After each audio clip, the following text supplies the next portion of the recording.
Even if you don't know who announcer Andrés Cantor is, you probably know his voice.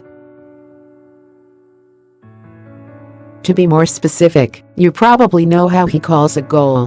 The Argentinian broadcaster helped make famous the extended, rattling, vocal cord shaking GOOOOOOOL call practiced by many Latin American commentators.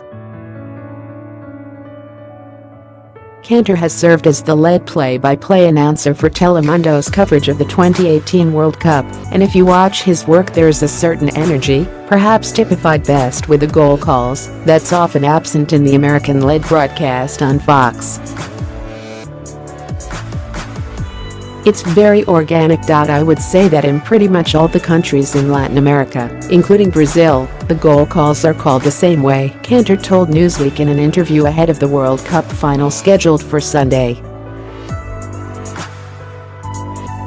I've always said I never invented anything, I just helped popularize spreading the way we Latin Americans feel for the game and the passion that we live with for the game, which is synonymous with the goal call.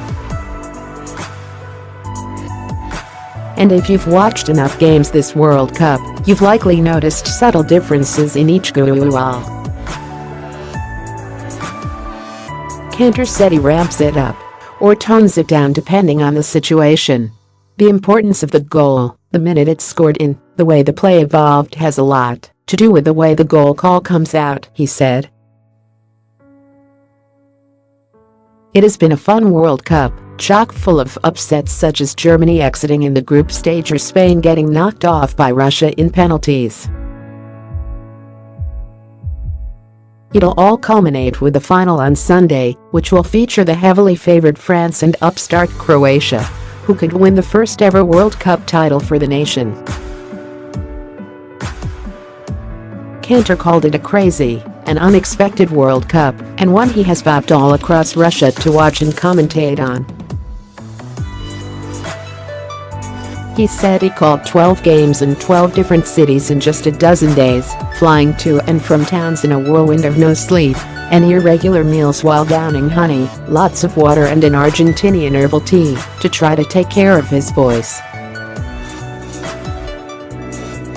I remember one day I went without eating. I ate an energy bar, but not really a meal, he said. Sometimes I asked myself, how the heck am I doing this? I'm not 23 anymore. You go on adrenaline alone. The World Cup is such a huge animal, such a wonderful spectacle. You can feel that adrenaline in the way Cantor calls a game. He tends to build momentum, rising in tempo as the ball nears the goal, and breaking into a half yell if there's a shot on target.